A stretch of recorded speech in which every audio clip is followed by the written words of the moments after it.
Yanyerenburu Nanadara Yalamani. Hello, good morning, and welcome to Ngunnawal country.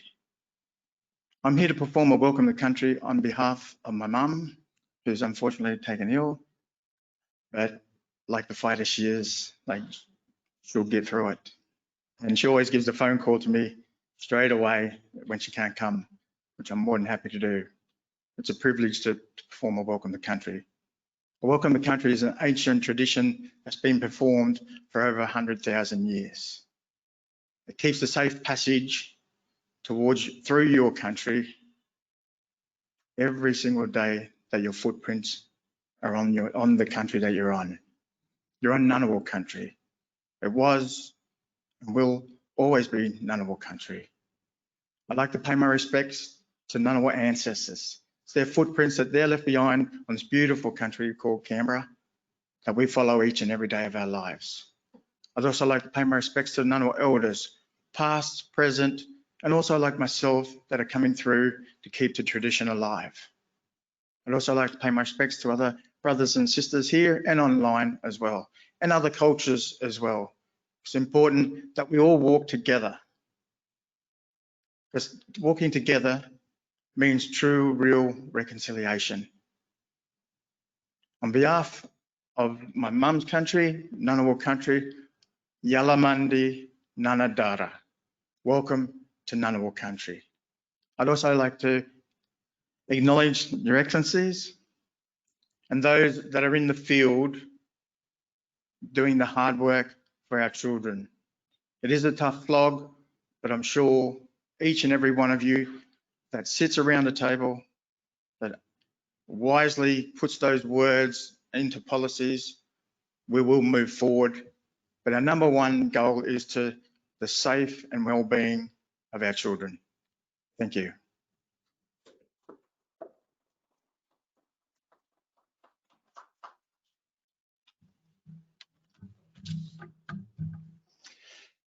Good morning.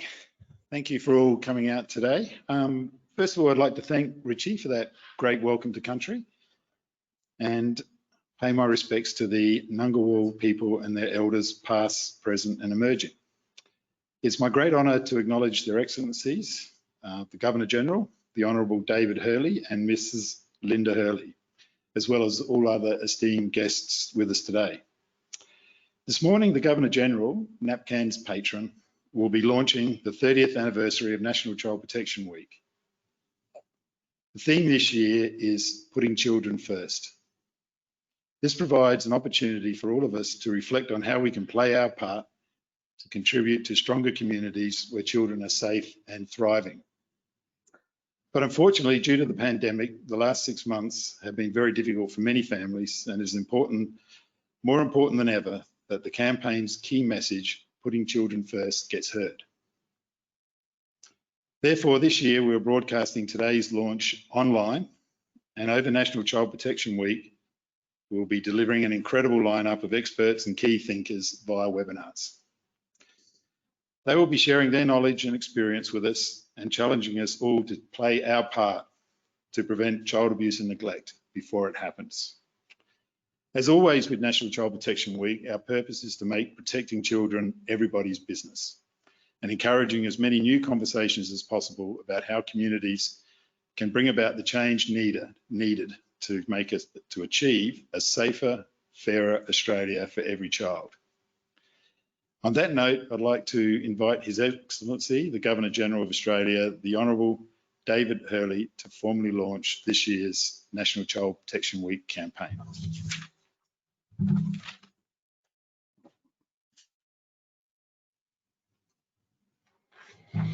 Richard, thank you, and ladies and gentlemen, thank you for a very warm welcome this morning, and it's a great delight for Linda and I to be here at the start of a very important week in our national life.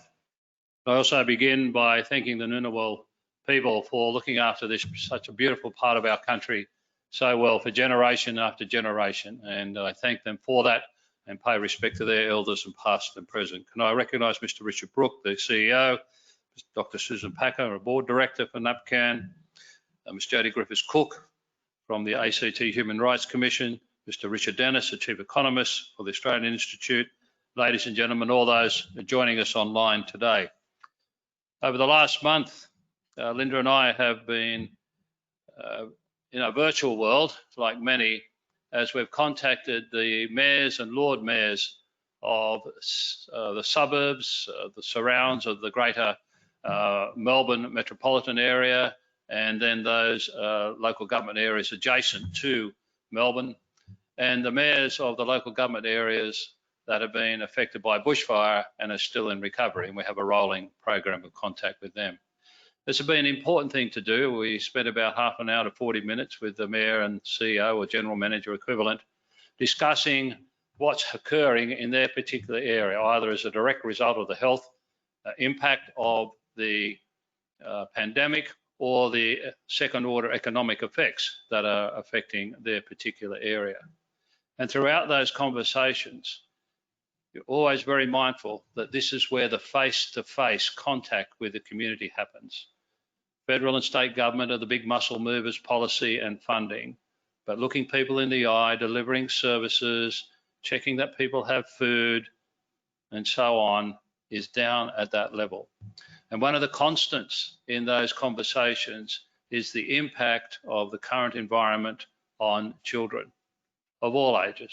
High school kids wondering what's going to happen to their time, children who don't do well with remote learning at home and then don't come back to school. So we have a cohort out there who may not finish formal education. And then families who are struggling with young children confined in smaller apartments, finding that difficult. It creates enormous pressure. It gives us an issue that we need to address in the next 2 years or so as the economic impact of the pandemic plays out on families. So we have a real short-term emphasis on putting children first in our community at the moment. But you who have been involved with looking after our children, protecting our children over nearly a generation, 30 years, know that there's another aspect to this. In my former role as the Governor of New South Wales, Linda and I developed association with the Allawah Children's Hospital in Sydney. Now, Allawah caters for severely disabled young children, most of whom were born with those disabilities. But unfortunately and regrettably, there are some who are there because they were physically abused as children, as babies. And when you confront that site, you realise that the real difficulties we sometimes have in our community with lack of knowledge about parenting, or people who use their position to abuse, to empower them to abuse our children. You could not walk out of that hospital not being committed to ensuring that all our children grow up in a safe and secure environment, nurtured and loved. We have an 8-month-old grandson, our first grandson, Charlie. If the love that was poured into Charlie in the first 6 months of his life could be poured into every child, our country would not have any issues with its future. We are a country of good people, and we see that here today. Putting children first, deciding that your priority is our future, not your today, is very, very important. So I thank all the organisations that are represented in the room here today and online, large and small, for your commitment over 30 years to put our children first. The statistics, as we know, are not good. In some areas in Australia, 1 in 4 children are at risk of abuse. 1 in 4. I mean, we should be shocked by that. So this is a call to arms this week. 3 words: putting children first, a call to action, a call to arms. We've been doing this for 30 years. There have been improvement, but it needs to be done better. People ask, what are the practical things I can do? There are a few. Taking time out to listen to what children and young people have to say. Being kind and supportive to parents and those who are caring for their children. Being friendly and helping to create strong communities where everyone has a sense of belonging. And I do think one of the things we've discovered over through the bushfire period and the pandemic is what it really means to be a neighbour, how to look out for each other, to be a good neighbour, and very important when we're looking at children. And most importantly, of course, speaking up if you see something that is not safe. That can put children first and can be done very practically. We have a while to go, a way to go. We have more work to do, but again, after being a governor of a state for 4.5 years, and now the Governor General of this country for 13 months, I see every day the goodness in the Australian community. I see every day great people working for very noble ends in our country. Now, people could say I've mellowed in my old age, or I'm seeing Australia through rose-coloured glasses, but I'm not. Linda and I see I don't have a survey, but it's empirical evidence every day. So I'm optimistic about us. We are good people, and we have a very important cause here with NAPCAN, with all the organisations supporting the National Child Protection Week. So thank you for what you do. It's critical work and it's important work. And the lives, at the very basic part of this, the lives of children depend on it. So I look forward to continuing to working with NAPCAN. We're very proud to be patrons of NAPCAN with other organisations, and to ensuring that every child has the best opportunity for a happy and a fulfilling life. And therefore, it's a great pleasure for me now to open the National Child Protection Week for 2020. 30 years anniversary, but more work to be done. Thank you.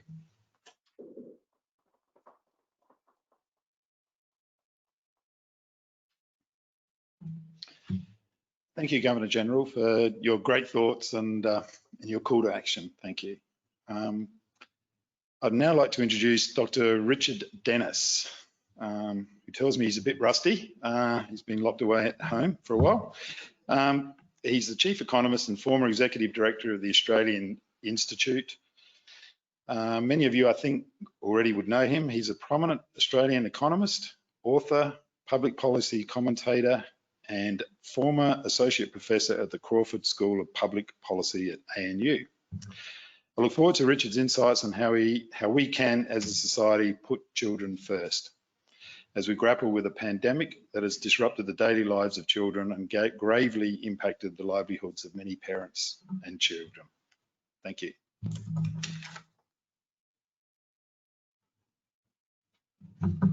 Thank you, Richard, and thank you very much for inviting me along today.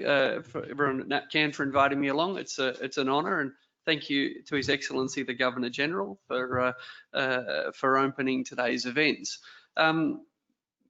Someone that's given probably 4 speeches a week for the last 20 years. It's odd to be back in a room full of people, but I want to talk. I want to rely on how radically we've responded rightly to the threat of coronavirus.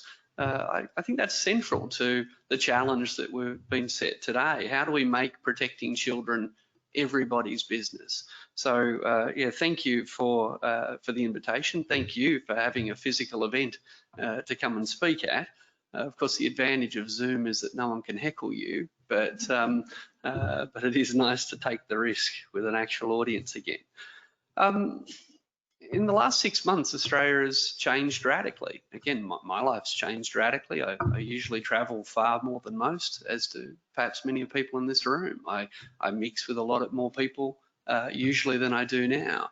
As an employee, as a parent, as a participant in society, we've all been asked to change. Why? To protect ourselves, and more importantly, to protect each other from a new threat.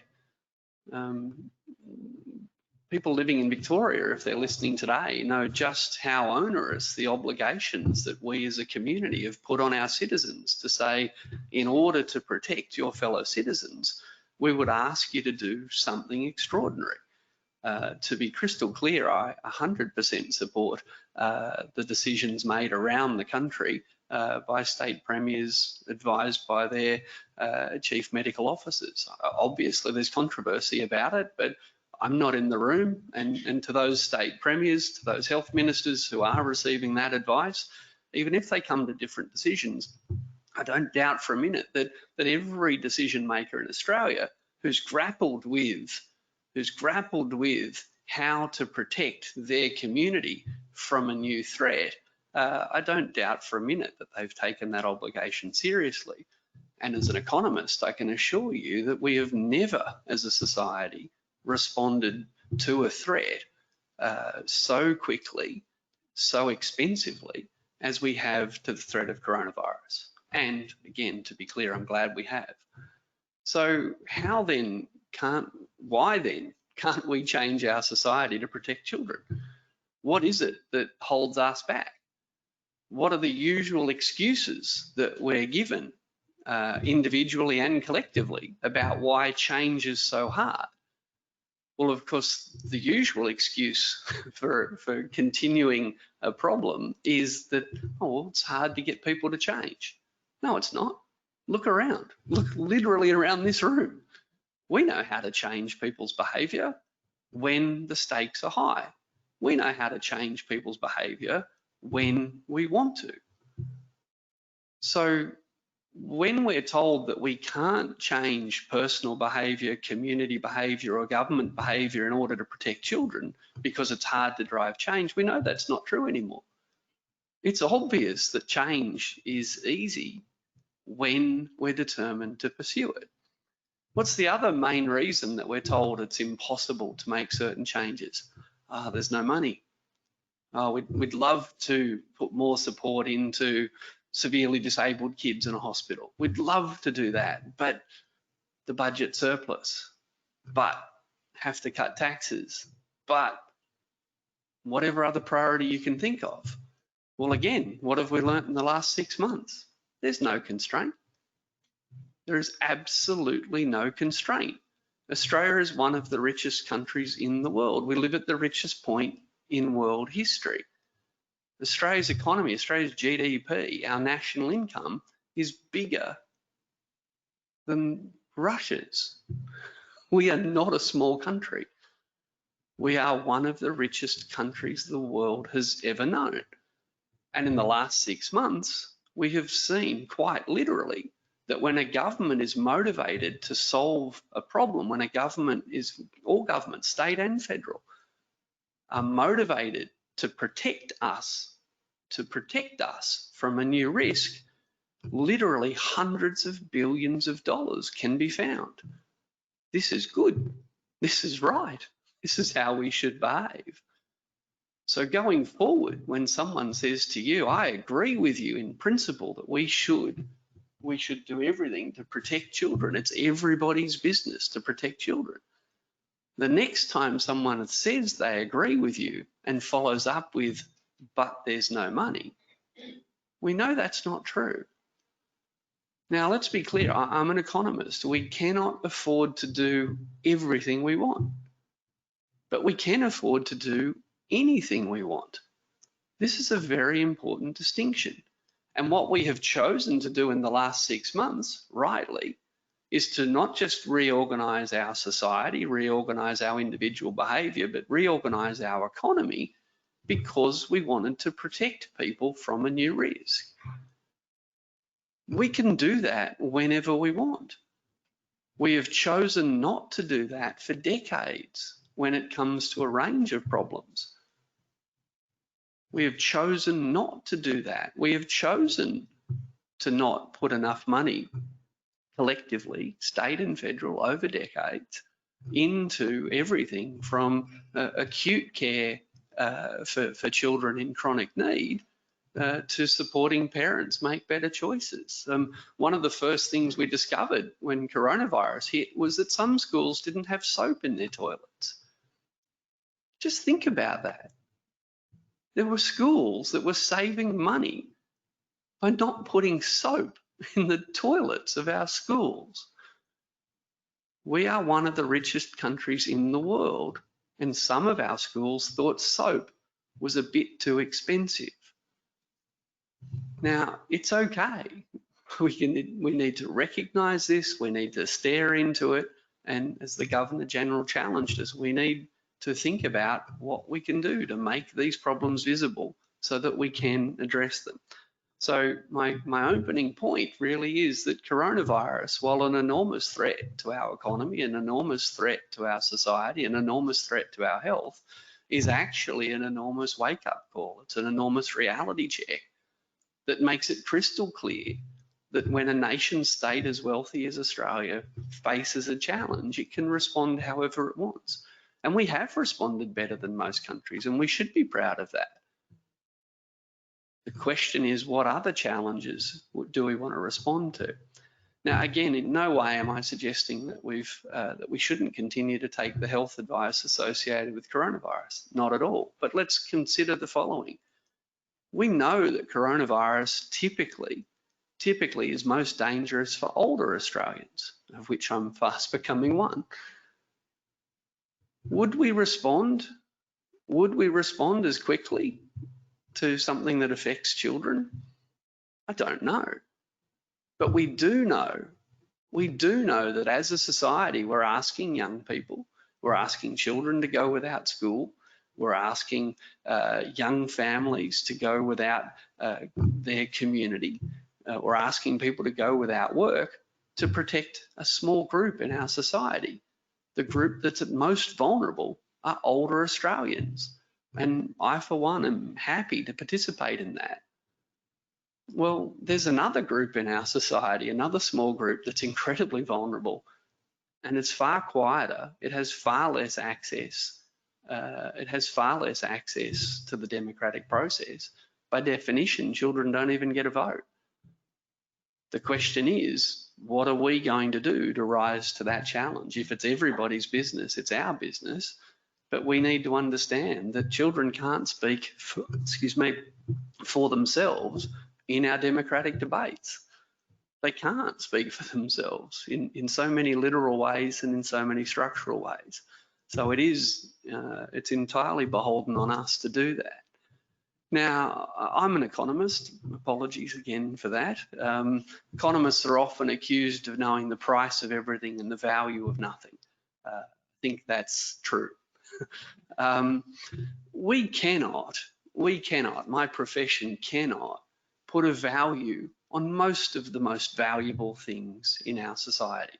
I'll come to that in a second, but so much of our debate about policy, so much of our debate about economics revolves around what we call cost-benefit analysis. We tell ourselves that the right way to make good policy decisions is to weigh up the costs and to weigh up the benefits, and good evidence-based policy, good rational policy making weighs up the costs and weighs up the benefits.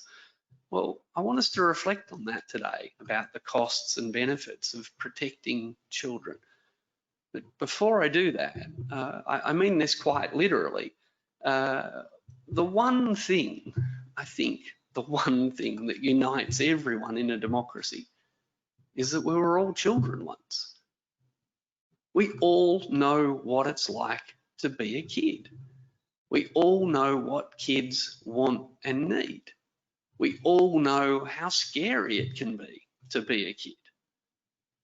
So one of the big policy dilemmas that we often experience, we're told, is that it's hard for people to put themselves in the shoes of a particular group. It's hard for me, it is hard for me to imagine what it's like to grow up in a remote Indigenous community. I can read about it, I can talk about it, but I can't remember that. I never experienced that. I don't know what it's like to be a young woman in a workplace. I don't know what it's like to come from a non-English speaking background. I can talk to people, I can learn about it, I can be concerned, but I can't ever remember it. The one thing that literally everybody in this room and everybody in Australia knows is what it's like to be a kid. So when we're discussing how to protect kids, when we're collecting the evidence that we rely upon to make good policy decisions, and I'll come to those policy decisions in a minute, but the one barrier that usually stands between powerful people making decisions and powerless people in need of help is that those in power often have no real comprehension of the needs of the people they're trying to help. They might be persuaded with some evidence that it's a good idea, but it's very hard sometimes to imagine being in certain situations. But again, we know that every elected decision maker in Australia was a kid once. I'm 100% certain of that. But we often read stories, newspaper stories, hear people talking about the costs of having a kid, the costs of raising a child. Right? And I did a quick Google search on the way here this morning. It's not hard to find someone talking about how the cost of having a kid is $1 million. Over the course of the life, kid could cost you up to $1 million. And I think, well, given that the average Australian wouldn't ever have the capacity to spend $1 million, so they're going to earn it, I wonder how one meets those costs. But we come up with these very sort of exaggerated stories about the costs of having kids for an individual. And then at a government level, we talk about the cost of providing, again, whether it's acute care to severely disabled kids, whether it's crisis accommodation for kids that are fleeing violence. We talk about the cost of doing all of that.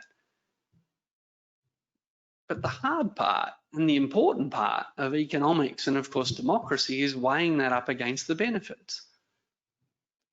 So how would we put a dollar value on the benefit of a child escaping not just fear, but pain and abuse? I assure you that having taught economics for 25 years, there is not an economist in the country who can put their hand on their heart and tell you what the value of that is. You can say it's priceless, but that's meaningless. We know how to value the costs. It's not hard to collect the costs. How much money got spent on a particular hospital? How much money got spent on a particular crisis accommodation program? That's easy. But if we're supposed to be making good public policy decision making, we as a society need to know what are the benefits. And you know what? There is no economic answer to that question. There is no economic answer. There is not an economist in the country who can tell you what the dollar value of taking a kid out of pain is, what the dollar value, not just to the child, but of their family and the community, of taking a kid out of physical pain and putting them in a situation where they can thrive. I can come up with some estimates of what their lifetime income might be, but is that what I'm worth? Am I just worth what I earn? And if I earn more than you, am I worth more than you? And if you earn less than me, are you worth less than me? Because what we know is that kids have been abused. They often grow up to have much lower incomes than kids that have been loved. Does that mean they're worth less? No, it doesn't. It means we have no idea how to value. We have no idea how to value, as in put a dollar value on, the value of that kid's life and the contribution that that kid can make to society. But the wonderful thing is we don't need to put a dollar value on it because we were all kids once and we can reflect on it. And if we as a society can literally spend a spare $200 billion this year, $200,000 million this year, dealing with an unexpected crisis in the form of coronavirus, $200,000 million, and we have not even begun. We have not even begun the economic recovery that comes after this first acute phase. If we can afford $200,000 million unexpectedly out of the blue to solve that problem, then how, if looking after kids is everybody's business, and how, if we were all kids once and we know how important it is, how could it be that there are schools in Australia that don't have soap? How could it be that there is a shortage of crisis accommodation for parents fleeing domestic violence with their kids? How could it be that there's a shortage of funding for any, not just of the acute services that we need, but proactive services that actually help lift everybody up. And of course, the answer is there is no shortage. We're one of the richest countries in the world. We can't afford to do everything we want, but we can afford to do anything we want. And if we as a society, and it's a big if we as a society decide that we want to make protecting kids our community, if we as a society want to make protecting kids our priority, then just as our enormous response to COVID-19 shows, there is literally nothing to stop us protecting kids, except perhaps that a lot of people have forgotten what it's like to be a kid. Thank you very much.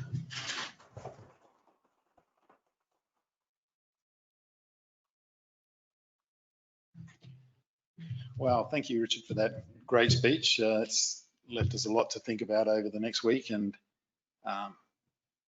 reminding me I've got 3 children, so I didn't realise how much I'd invested in my own children. So they're absolutely worth it. But yeah, I'm glad I heard this speech after I had my 3 children.